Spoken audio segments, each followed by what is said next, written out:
musyawarah itu penting. Ya. Karena tugas yang dilaksanakan di dalam kelompok itu bermacam-macam, maka musyawarah untuk urusan bersama itu sangat diperlukan agar tugas-tugas tertentu bisa diserahkan. Diserahkan itu berarti dipercayakan. Dipercayakan itu bahasa Arabnya diamanatkan. Amanah itu artinya mempercayakan atau kepercayaan, atau bahasa Inggris disebut trust.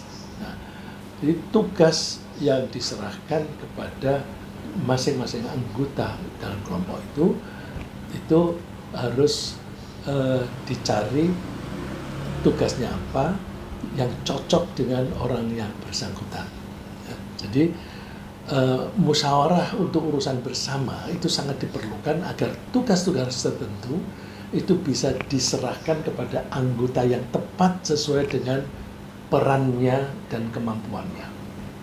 Agar kerjasama itu berlangsung seiring sejalan secara harmonis. Ya, seiring sejalan. Ini penting karena kalau kita berkelompok itu biasanya kita mempunyai tujuan yang sama. Nah, untuk mencapai tujuan yang sama itu pemahaman tentang tujuan apa itu harus kita share, harus dimiliki secara bersama oleh semua anggota. Nah, itu bisanya kita menyampaikan itu lewat musyawarah. Ya. Agar kerjasama itu berlangsung seiring sejalan secara harmonis, maka semua anggota kelompok pada tahap awal mesti merumuskan dulu tujuan yang ingin dicapai. Jadi kalau kita mau mengelola masjid, tujuannya apa? Kita mau bikin pesantren, tujuannya apa? Kita mau bikin bisnis, tujuannya apa? Supaya arah kegiatan kita itu mengerucut ke tujuan yang sama itu. Nah, mulai dari merumuskan tujuan bersama sampai dengan menentukan dan melaksanakan langkah-langkahnya, semua anggota kelompok itu mesti selalu bermusyawarah. Nah, dalam musyawarah, mereka, para anggota kelompok itu mesti berusaha menyatukan pendapat untuk mengambil keputusan. Misalnya, putusan tentang tujuan bersama. Setelah dirumuskan tujuannya, lalu kemudian kegiatan-kegiatan apa? Biasanya suka kita menyebutnya program-program apa yang akan kita laksanakan agar tujuan tadi tercapai. Kemudian secara teknis, langkah-langkah apa yang harus kita lakukan kalau tiba-tiba ada problem, itu langkah apa yang harus kita lakukan untuk mengatasinya. Bukan mundur. Begitu ada problem, kita tidak mundur, tapi bagaimana cara mengatasinya. Dan jika musyawarah itu dilaksanakan dengan baik, maka insya Allah kelompok yang bersangkutan itu akan sukses dalam mencapai cita-cita bersama. Dalam musyawarah yang baik, para anggota itu mesti saling menghormati. Nah, ini seringkali di masjid itu suka kurang rasa saling menghormati. Nggak usah yang di masjid, di pengajian kita seperti ini aja, itu juga kita mesti saling menghormati. Bukankah di antara kita ini ada yang profesor di bidang ini, bidang itu, ada doktor, ada pedagang, ada pejabat dan sebagainya, yang masing-masing itu mempunyai harga diri. Nah, karena masing-masing punya harga diri yang dalam bentuknya sendiri-sendiri, kita tidak boleh misalnya merendahkan di antara anggota kita. Nah, jadi mesti harus ada sikap saling menghormati. Nah, jadi saling menghormati, kemudian caranya antara lain ketika menyampaikan pendapat mesti dengan cara yang santun. Jangan menunjukkan nada yang seolah-olah dia mendominasi. Terus digunakan bahasa yang lunak. Nah, bahasa yang lunak ini di dalam Al-Quran disebutkan. Ya. Bahasanya yang lunak, jangan yang keras-keras, yang tajam-tajam.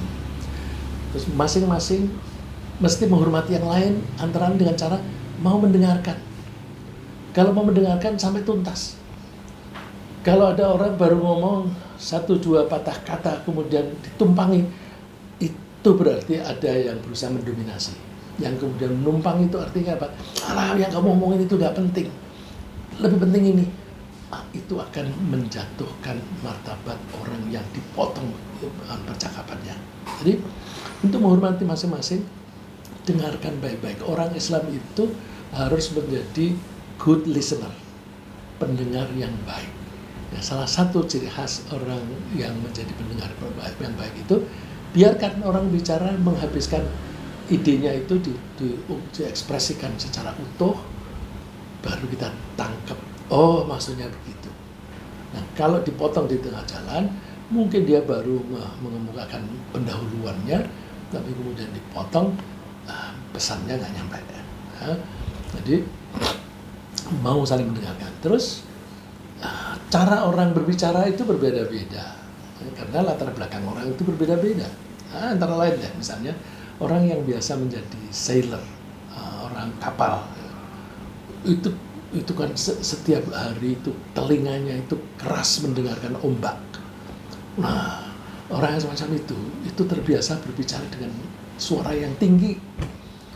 Itu kalau orang semacam itu, dia kalau mengajukan usulan, ya seperti teriak. Padahal maksudnya dia tidak begitu. Nah, ini ada ya, saya pernah ketemu di satu masjid. Begitu saya selesai menerangkan satu masalah, langsung dia angkat tangan dan suaranya itu tinggi sekali. Nah, ketika saya pertama kali di situ, orang-orang memberitahukan saya latar belakangnya. Oh begitu. Nah, sekarang ini saya menikmati. Begitu saya selesai, saya berharap dia nanti akan mengemukakan pertanyaan. Nah, itu kalau dia bertanya, itu berarti kan dia memperhatikan apa yang kita bahas tadi.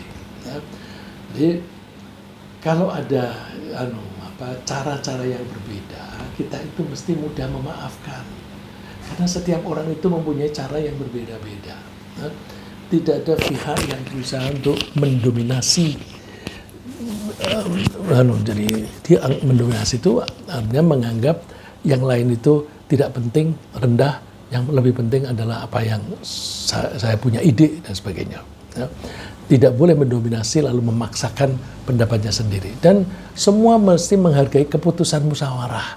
Kalau musyawarah sudah mengambil keputusan bersama, itu adalah milik bersama. Jangan ada yang kemudian setelah itu membelot. Ya. Jadi kalau itu sudah milik bersama, maka secara bersama-sama kita mesti melaksanakan hasil musyawarah itu dengan sukarela. Ya. Coba kita ambil pelajaran dari firman Allah. Fabima rahmatin minallahi lintalahum. Karena rahmat Allah, kamu berbicara lemah lembut kepada mereka. Nah, ini Rasulullah itu kan pemimpin. Dia ya seorang nabi, tapi dia juga seorang guru, dia juga seorang komandan dan sebagainya. Tapi bahasanya itu lemah lembut. Layin itu lunak. Walau kunta faddan ghalidhal qalbi lan faddu min haulik. Seandainya kamu itu keras, jadi kamu ngomongnya itu yang tajam-tajam, hatimu keras, tentu mereka berpaling dari kamu. Nah, jadi ini kita pegang. Kalau kita bermusyawarah, kita berbicara dengan orang lain, kita mesti menggunakan bahasa yang lunak, diksi, kata-kata yang kita pilih itu yang baik, yang menghormati orang lain. Kemudian nadanya itu juga seperti itu. Fa'fu anhum, nah ini penting. Jadi termasuk yang kita bahas, maafkanlah mereka. Jadi kita ketika musyawarah, kita mesti berusaha sudah siap aku memaafkan siapa saja. Nah, kalau kita mau memaafkan, itu harus dimulai dari pemahaman tentang orang lain. Kalau kita tidak bisa memahami orang lain dengan latar belakang yang berbeda-beda, sulit kita memaafkan. Dan lagi kita tidak akan bisa memaafkan kalau kita itu merasa diri penting.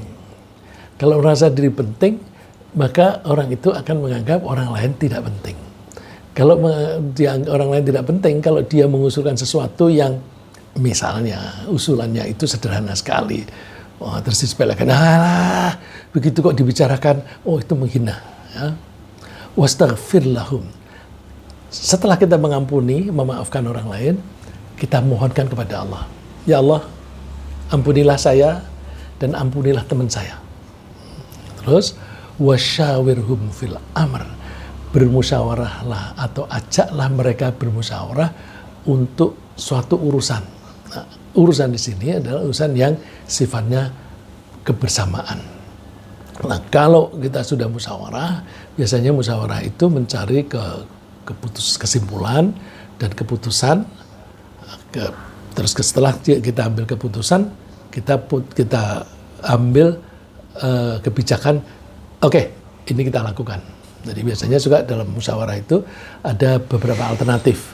Ada 3 alternatif apa yang bisa dilakukan. Nah, dalam musyawarah ambil alternatif A, B, atau C. Kalau misalnya kita ambil alternatif B, oke, itu kita laksanakan dengan penuh komitmen. Penuh komitmen itu namanya azam.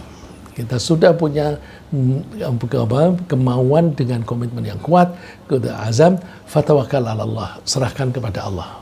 Karena kita hanya bisa melakukan hal-hal yang bisa menjadi sebab, tapi yang bisa menjadi sebab itu banyak sekali, yang bisa kita lakukan hanya sebagian kecil. Karena istilahnya itu ada variabel-variabel yang banyak sekali yang bisa mempengaruhi tentang masa depan kita. Nah, kita hanya bisa melakukan sebagian. Nah, karena itu kita serahkan yang lain-lain itu kepada Allah. Ya Allah, kami serahkan kepadamu, tujuan kami baik seperti ini dan sebagainya. Maka hasilnya kami serahkan kepadamu dengan harapan engkau memberi kemudahan kepada kami untuk mencapai tujuan ini. Ya. Innallaha yuhibbul mutawakkilin.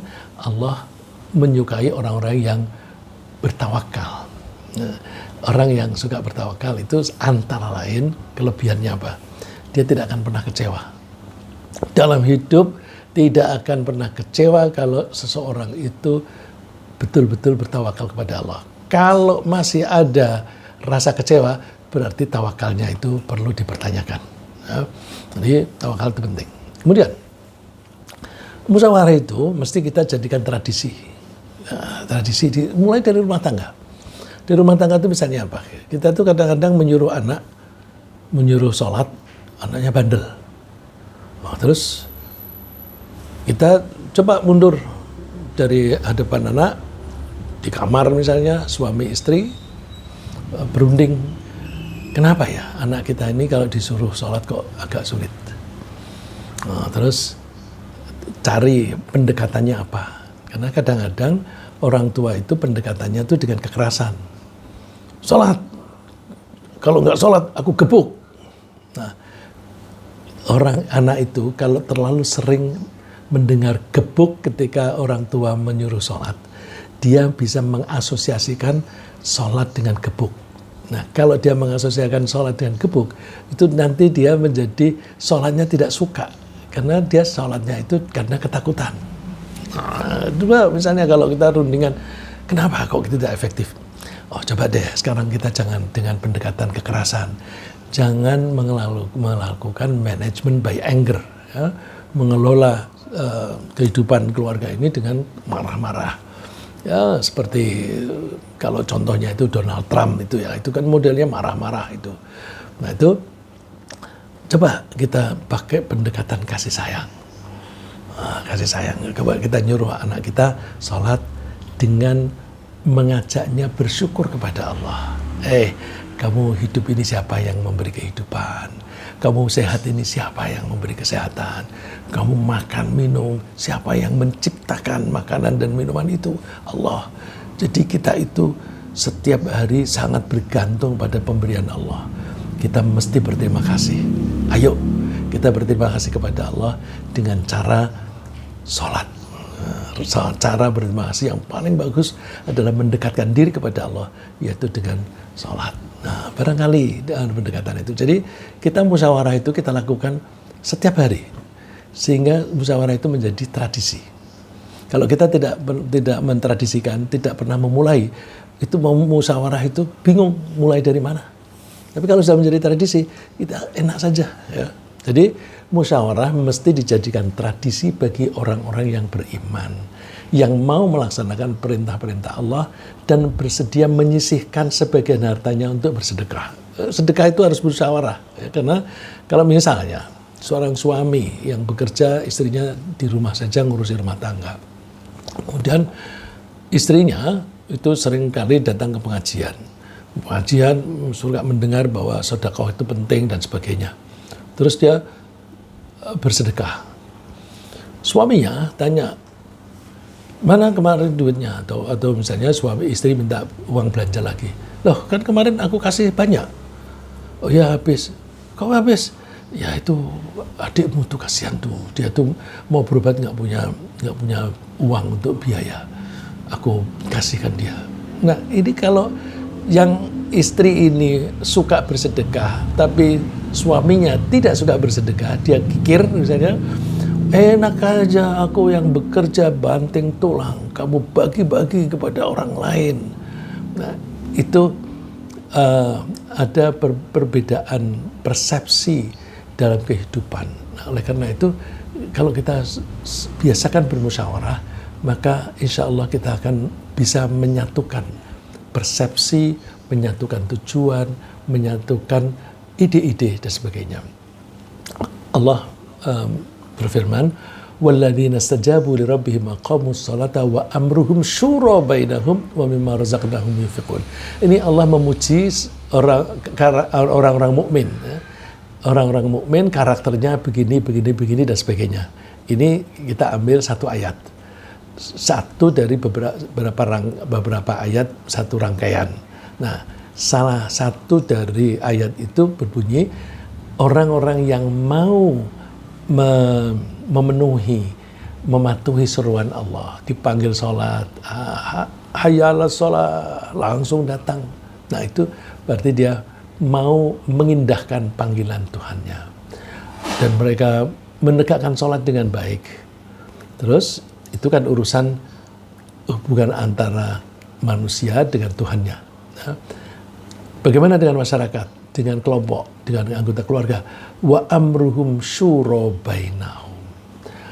Urusan mereka selalu dilakukan dengan musyawarah di antara mereka. Kita biasakan musyawarah mulai dari rumah, itu kita biasakan. Karena kalau kita tidak bermusyawarah, kita seringkali ada gap antara suami dan istri. Nah, gap itu makin hari makin jauh. Kalau kita selalu bermusyawarah, kita selalu saling mengetahui, oh dia maksudnya begitu, aku maksudnya begini. Nah, nanti akan mudah mencari kompromi. Wa mimma razaqnahum yunfiqun, dan mau menyedekahkan sebagian dari hartanya. Ya, tekanan kita di musyawarahnya. Kemudian, ketika musyawarah sedang berlangsung bagi satu kelompok apapun, baik itu keluarga maupun kelompok dalam yayasan atau dalam perwakilan, misalnya di DPR dan sebagainya, atau di perusahaan, hendaknya tidak ada satupun anggotanya yang meninggalkan forum sebelum musyawarah itu mencapai keputusan bersama. Kita jaga, ya. Jadi kalau kita itu musyawarah, jangan ada yang pergi. Kita cek, saya itu kan dulu mau keluar masuk di gedung DPR. Gedung DPR itu kalau mau rapat, mesti di absen dulu. Jumlahnya memenuhi quorum atau tidak. Nah, terus yang dilihat itu bukan orang yang duduk, tapi daftar hadir. Nah, daftar hadir itu seringkali anggota DPR itu datang, daftar hadirnya ada di depan pintu, tanda tangan, pergi lagi. Datang, tanda tangan, pergi lagi. Ketika masuk di dalam ruangan, lah, kok hanya 10 orang? Tapi kemudian pemimpin komisi misalnya membaca bahwa rapat ini dihadiri oleh 35 orang. 35 di antara 50 anggota. Berarti sudah memenuhi quorum. Ketuk palu, kita buka rapat ini. Bagaimana musyawarah itu berjalan? Kita katanya melaksanakan negara ini melalui permusyawaratan perwakilan. Tapi orang-orangnya seperti itu. Masuk pun tidak. Apalagi tidak masuk. Banyak juga di antara mereka itu yang duduk-duduk sebentar, terus kemudian nyelinap keluar. Yang ada di situ paling hanya 7 orang, 8 orang, tapi dianggap sudah memenuhi quorum. Bagaimana negara kita ini bisa berjalan dengan baik? Ya? Orang yang tidak pernah melihat kegiatan mereka, itu melihatnya, wah hebat negara kita ini demokrasi, begini, sebagainya. Tapi pelaksananya semacam itu. Nah, kita hindari semacam itu, menghindari perilaku yang semacam itu ketika kita bermusyawarah, terutama di dalam keluarga. Jangan ada yang meninggalkan tempat sebelum masalahnya tuntas. Mengurusi masjid, rapat juga begitu. Jangan ada yang meninggalkan sebelum tuntas bersama permasalahannya. Ya. Jadi jangan ada yang meninggalkan forum. Hal ini penting agar keputusan itu disetujui oleh seluruh anggota secara bulat. Sehingga kalau sudah disetujui secara bulat, maka keputusan itu menjadi milik bersama. Karena milik bersama, maka masing-masing merasa bertanggung jawab atas terlaksananya itu.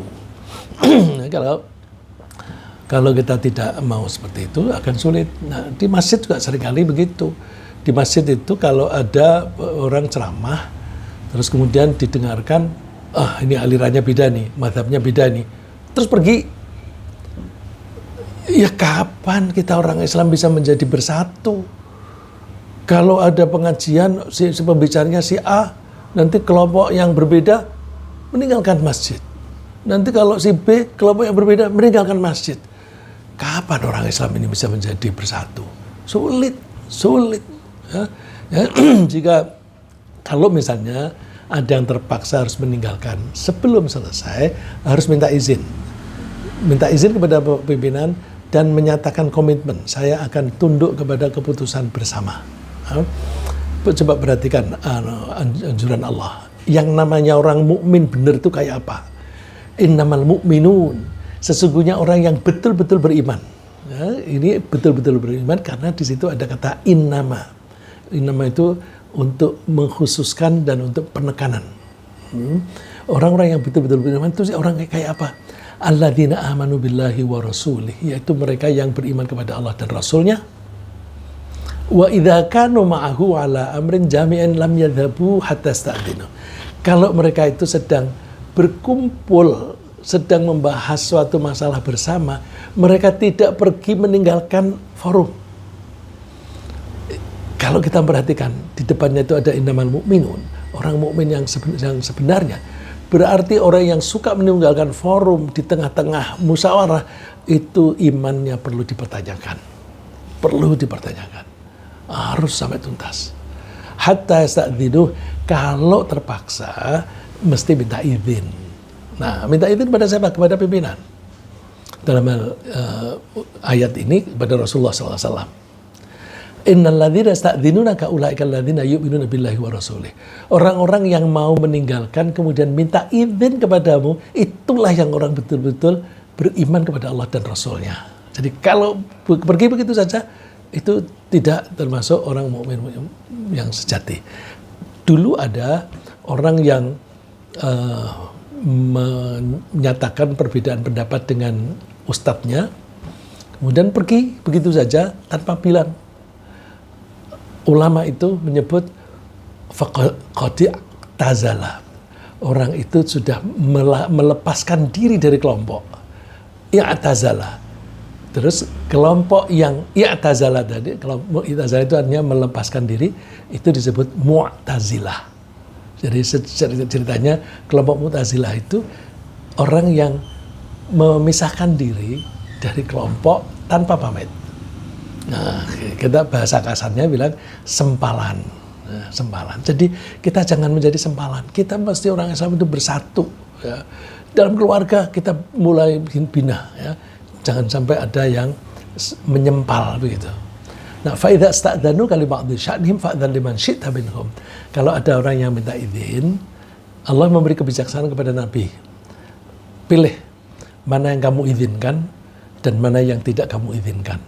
Nah, jadi pemimpin itu tahu bahwa orang ini dia minta izin nggak apa-apa, karena pemimpin itu biasanya kan mengetahui peran masing-masing anggotanya. Terus kalau dia perannya itu, dia pergi nggak apa-apa deh, gitu.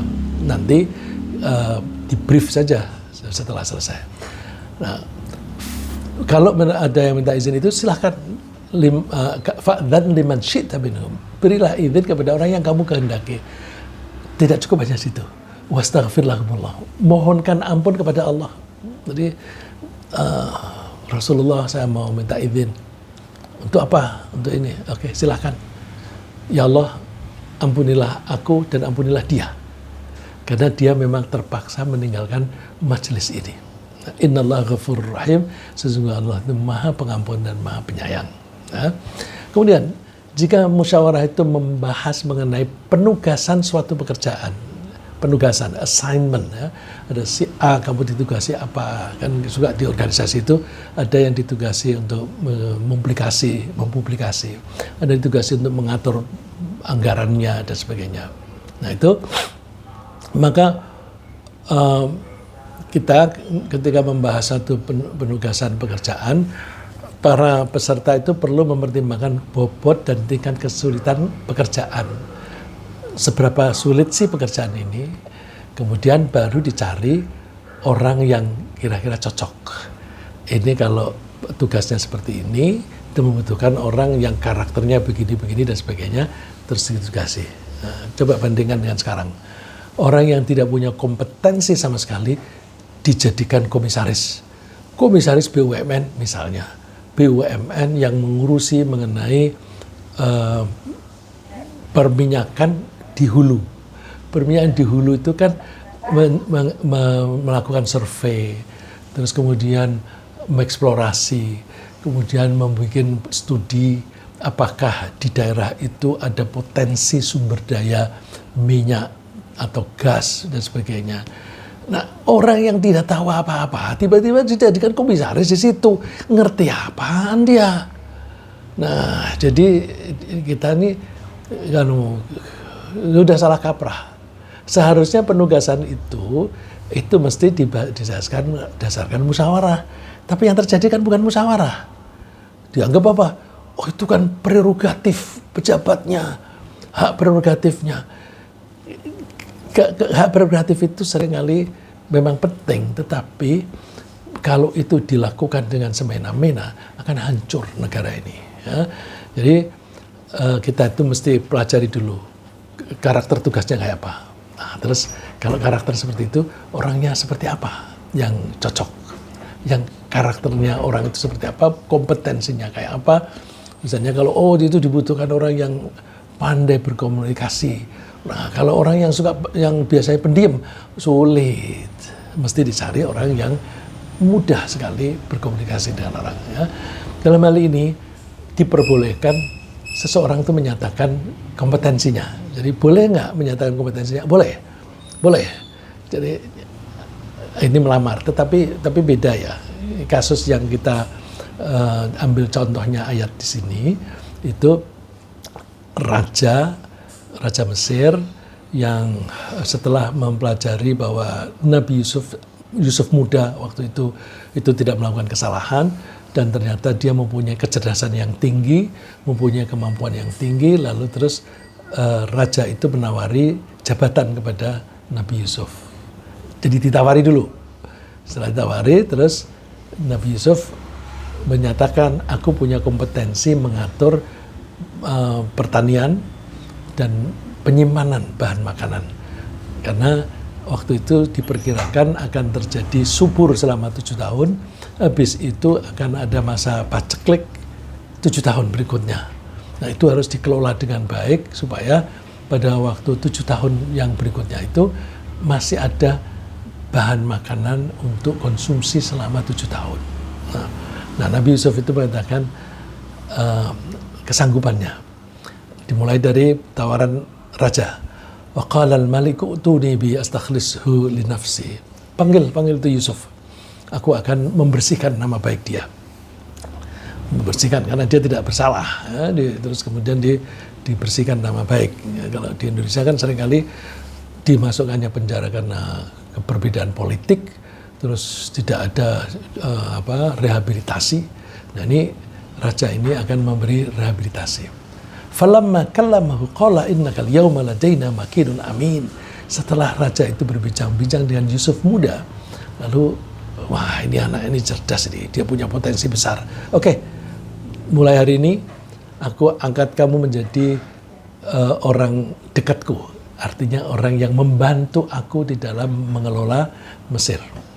Terus Nabi Yusuf mengemukakan keahliannya. Qala ja'alni ala khazainil ard inni hafidhun alim. Mohon jadikanlah aku bertanggung jawab tentang kebendaraan atau perbendaraan bumi. Nah, ini kan perbendaraan bumi itu kan termasuk mengelola sumber daya alam.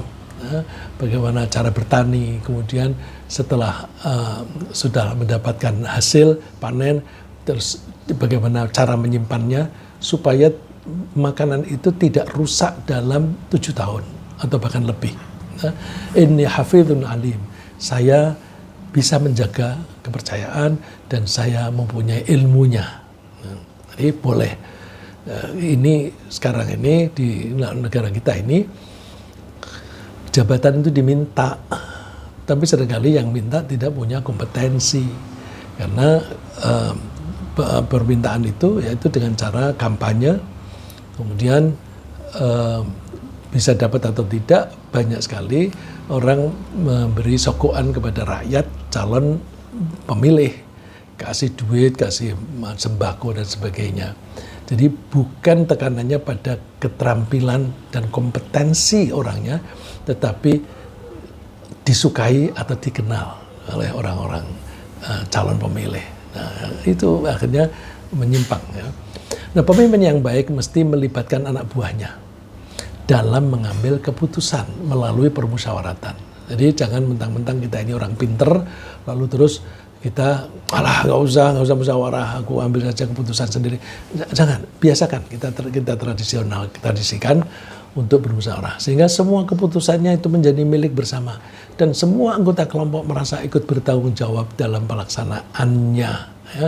Ini contoh di dalam Al-Quran, ini Nabi Sulaiman. Nabi Sulaiman mengirim surat kepada Ratu Bilqis. Nah, Ratu Bilqis waktu itu belum Muslim, tetapi dikutip diceritakan di dalam Al-Quran ini supaya menjadi pelajaran bagi kita. Nah, setelah Nabi Sulaiman itu kirim surat, yang suratnya itu dibawa oleh burung hudhud, lalu Ratu Bilqis ini membacanya, terus setelah membaca kumpulkan pembesar-pembesarnya. Qalat ya ayyuhal mala'u inni ulqiya ilayya kitabun karim.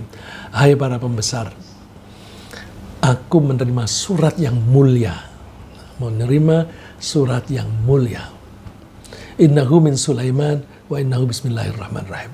Surat ini datangnya dari Sulaiman. Dia memulai suratnya dengan bismillahirrahmanirrahim. Coba perhatikan. Nabi Sulaiman suratnya pendek sekali, tapi dimulai dari bismillah. Allah ta'alu alayya wa'tuni muslimin. Kamu jangan menantang kami, tunduklah kamu bersama-sama berserah diri kepada Allah. Nah, terus suratnya hanya segitu. Terus ratunya bertanya kepada para pembesar. Qalat ya ayyuhal mala'u aftuni fi amri.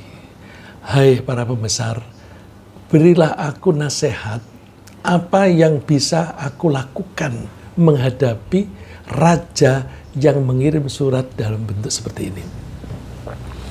Ma kuntu qadi'atan amran hatta tasyhadun. Aku tidak akan mengambil keputusan sampai kalian menyaksikan problem yang sedang saya hadapi. Nah, ini kita pegang. Jadi kalau misalnya di dalam rumah tangga ada anak, kita punya keinginan, aku kepengen anakku nomor 2 menghafal Al-Quran. Nanti dulu, jangan semena-mena. Tanya dulu, ya dia punya minat apa enggak. Kemudian dicek dia punya kapasitas untuk menghafal atau tidak. Karena kalau dipaksakan nanti ya nggak jadi gitu. Kalau nggak ada minat, ya nanti malah menjadi menyeleweng nanti. Ya, jadi mesti dimusyawarahkan. Meskipun kepada anak buah kita, kepada anak kandung kita hormati. Ya. Kemudian jika persyaratan itu dilaksanakan oleh dua pihak yang berselisih. Ya. Ada dua pihak yang berselisih. Dalam hal ini contohnya adalah suami istri. Suami istri yang berselisih kan biasa ya. Suami istri itu berbeda pendapat itu biasa. Nah kadang-kadang, kalau kita itu sudah membiasakan diri bermusyawarah mulai dari awal, itu insya Allah tidak akan makin meruncing. Karena setiap kali ada problem yang kecil, langsung selesai. Problem kecil langsung selesai dengan musyawarah. Nah orang yang tidak membiasakan diri, problem itu dibiarkan menumpuk. Ya, menumpuk, setelah menumpuk nanti mencari komprominya sulit. Nah, bagaimana kalau sampai perselisihan itu tajam dan meluas? Ya, itu masing-masing dianjurkan untuk mengirim wakilnya. Kok ngirim wakil sih? Iya, karena orang yang berselisih itu kan biasanya menonjolkan emosinya sendiri, menonjolkan keinginan atau kebutuhannya sendiri dan sebagainya. Nah, kalau mengirim wakil, dicari wakil yang tidak terlibat dalam konflik itu, supaya mereka itu masing-masing ketika bermusyawarah tidak dengan marah-marah, cool, ya, pikirannya itu tenang, gak ada buru-buru dan sebagainya. Dan kita usahakan jangan lawyer yang diutus. Lawyer beda. Lawyer itu profesi. Mereka itu mau menjadi wakil kalau dibayar. Nah, karena mereka orientasinya bayaran, maka mereka itu berusaha untuk mencari kemenangan yang bayar. Jadi ya maju tak gentar membela yang bayar gitu kan. Nah, maka kalau ada perselisihan antara suami istri, jangan pakai lawyer deh. Karena lawyer itu nanti mencari keuntungannya sendiri. Dan kadang-kadang lawyer itu menunda-nunda, tidak segera mencapai kesepakatan. Karena apa? Makin lama problemnya itu berlangsung, kan bayarannya makin banyak. Karena dia ngitungnya jam-jaman. Ya, jadi yang dikirim itu orang-orang yang bijaksana, yang tidak punya misi kecuali satu. Misinya hanya satu, yaitu perdamaian, ya, berdamai. Wa in khiftum shiqaqa bainihima fab'athu hakaman min ahlihi wa hakaman min ahliha. Kalau kamu khawatir ada perselisihan, ada perpecahan di antara dua pihak, suami dan istri, maka utuslah pengambil keputusan, satu dari keluarga suami, satu dari keluarga istri. Misinya satu, iyurida islaha yuwaffiqillahu bainahuma. Kalau dua pihak itu mengharapi islah itu damai, maka Allah akan memberi kemudahan untuk mereka berdamai. Jadi jangan seperti lawyer. Lawyer itu misinya bukan kedamaian, tapi misinya dapat keuntungan. Innallaha kana aliman khabira. Sungguh Allah itu Maha mengetahui dan Maha bijaksana. Oleh karena itu, kalau ada perselisihan, tetap kita pakai musyawarah. Kalau kita tidak bisa musyawarah secara langsung, ya ngirim perwakilan. Tapi hati-hati di dalam memilih wakil. Suami istri juga boleh bermusyawarah untuk menentukan sebaiknya anaknya misalnya. Ya, jadi wah ini anak kita ini disusui sampai sempurna atau tidak. Saya bilang sempurna. Dalam Al-Quran disebut masa menyusui itu yang sempurna 2 tahun. Boleh nggak kurang dari itu? Boleh. Lebih sedikit boleh nggak? Boleh. Nah, jadi 2 tahun itu pedoman. Terus kalau mau kurang dari 2 tahun, rundingan suami istri. Rundingan kenapa? Ya orang itu kan kepentingannya berbeda-beda. Ya, karena berbeda-beda misalnya karena kesibukan, lalu banyak wanita yang tidak sanggup menyusui langsung karena harus meninggalkan rumah. Nah, lalu terus air susunya itu diambil, ditaruh di botol. Terus anaknya diberi sebotol begitu. Sehingga konsumsi anak itu bisa berjalan terus gitu. Nah, problem dalam rumah tangga itu macam-macam. Maka kalau misalnya ada suami istri mengharapkan lebih pendek atau lebih panjang menyusuinya, itu silahkan. Wal walidatu yurdi'na auladahunna haulaini kamilaini liman arada ayyutimma radha'ah. Para ibu itu dianjurkan menyusui anak-anaknya selama 2 tahun penuh. Haulaini kamilaini, 2 tahun penuh. Liman arada ayyutimma radha'ah, bagi orang yang ingin menyempurnakan persusuan. Nah ini makanya kalau kita mau sempurna 2 tahun. Wa 'alal mauludi lahu rizquhunna wa kisatuhunna bil ma'ruf. Siapa yang harus memberi rezeki? Suami. Karena ibaratnya wanita itu dititipi oleh suami untuk melahirkan anaknya, maka yang membiayai persusuan itu harus suami. Saya mengatakan begini ini, kalau mereka masih sebagai suami istri, oke, otomatis biasanya begitu. Tapi kalau misalnya terjadi perceraian, maka istri yang menyusui anak itu harus atas biaya suami atau bapaknya bayi. Nggak boleh lalu terus, ya karena itu yang punya ASI kan ibunya. Terus diserahkan ibunya membiayai sendiri. Untuk bisa keluar susunya itu kan harus mengkonsumsi makanan-makanan yang bagus. Itu tanggung jawab suami atau bapaknya bayi. Seberapa banyak tergantung kemampuannya. La tukallafu nafsun illa wus'aha. Seseorang itu tidak diberi tugas kecuali sesuai dengan kapasitasnya. La tudarra walidatun biwaladiha wala mauludun lahu biwaladih. Tidak boleh orang wanita yang gara-gara melahirkan anak menjadi sengsara, nggak boleh.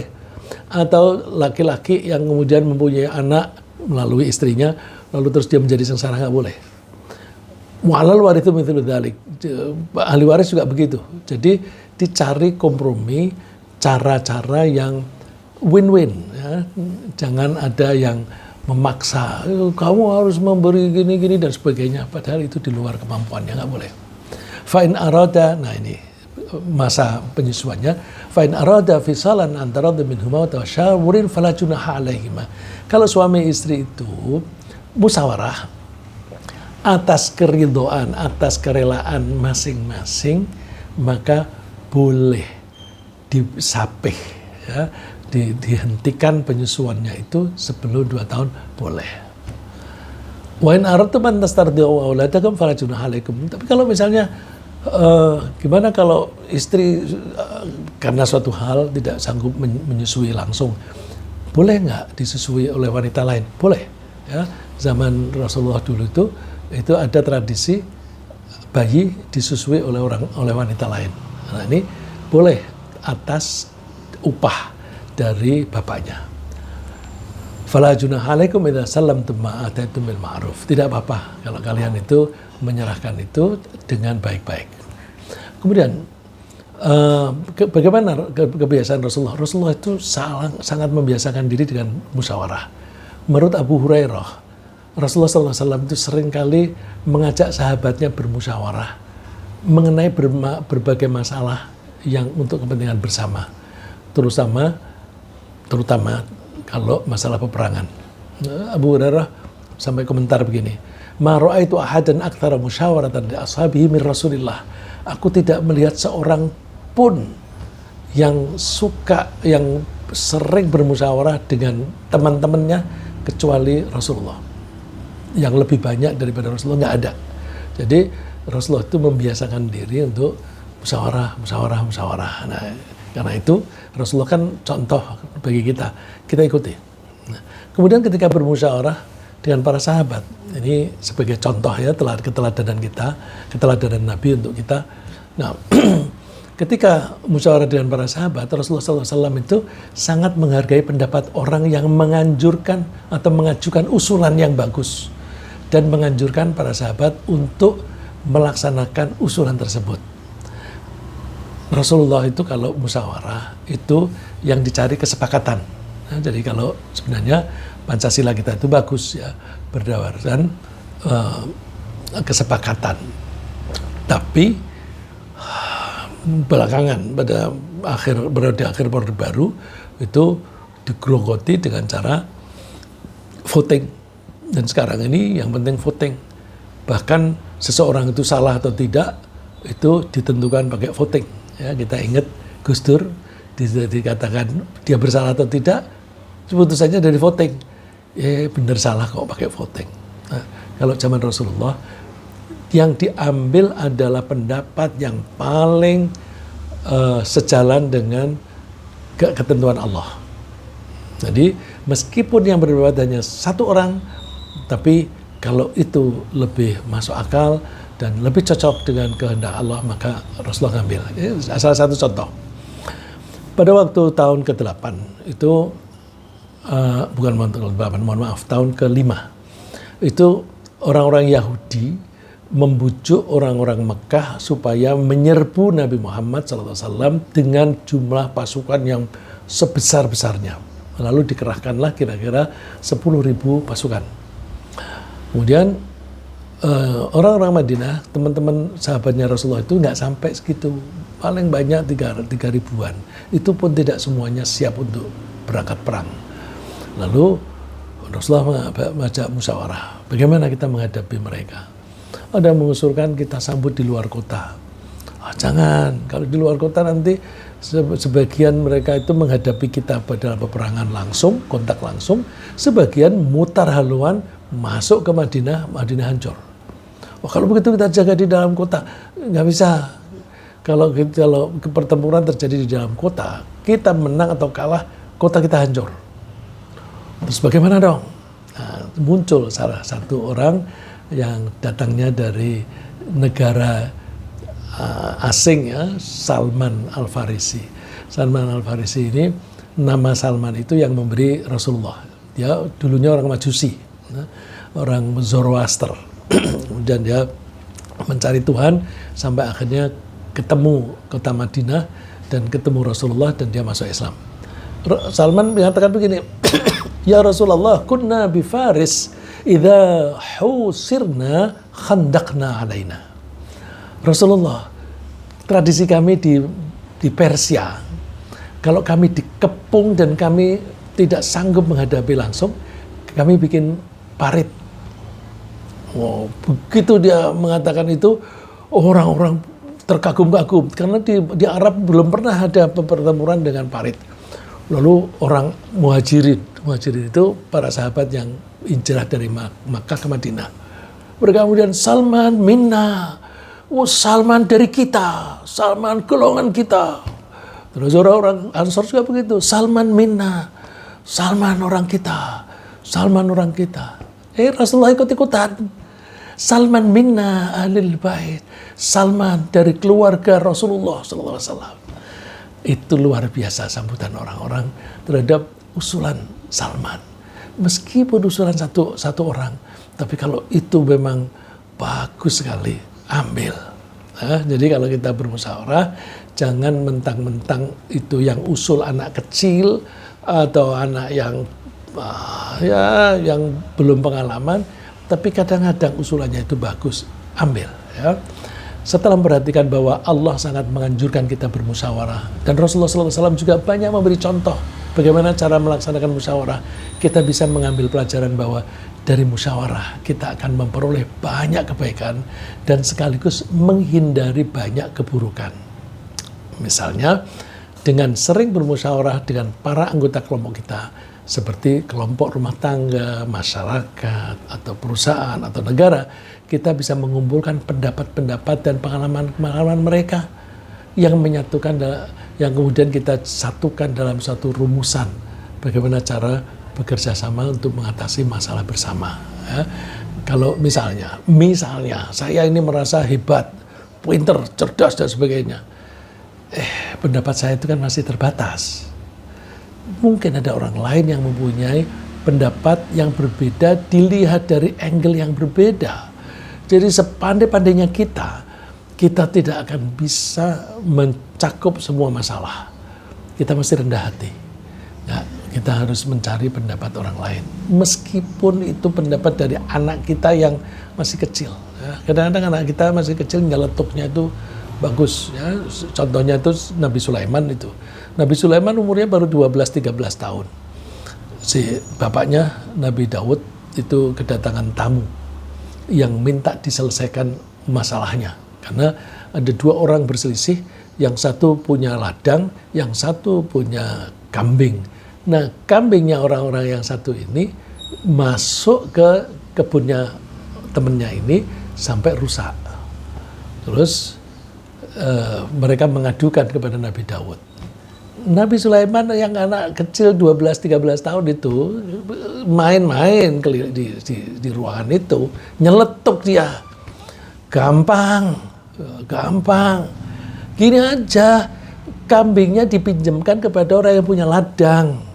Selama dipinjamkan, orang yang punya ladang ini boleh mengambil susunya, jual. Susunya itu sampai nilainya cukup untuk mengganti kerusakan kebunnya tadi. Kalau sudah lunas, kambingnya kembalikan. Dan itu yang diambil oleh Nabi Daud, bapaknya. Jadi meskipun anak kita kecil nyeletuk begitu, jangan disepelekan. Ya. Pokoknya kita tuh jangan sombong deh, ya. Jangan sombong. Kita mesti rendah hati.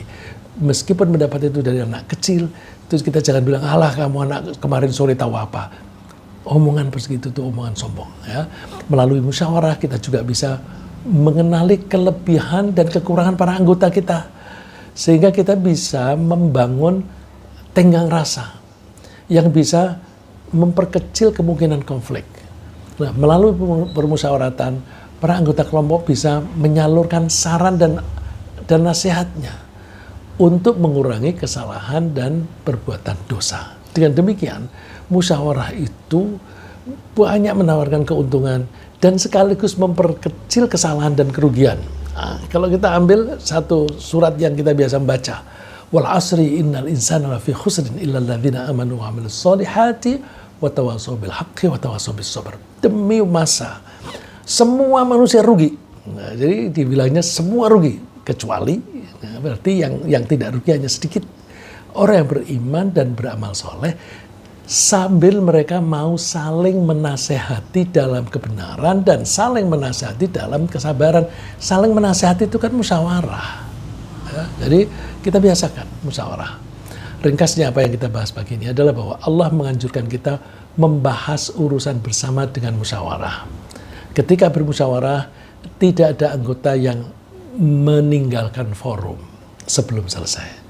Dua pihak yang berselisih hendaknya mencari kompromi untuk damai. Rasulullah SAW memberi contoh dengan sering kali bermusyawarah. Nah, jika musyawarah sering dilakukan, kita akan terbiasa dengan nasihat menasihati, dan dengan begitu kita bisa menghindari kesalahan-kesalahan dan kita bisa mendapatkan kebaikan-kebaikan, dan dengan demikian kita tidak akan merugi di dalam hidup ini. Semoga Allah memberi kita semangat untuk selalu menyelesaikan masalah melalui musyawarah. Amin.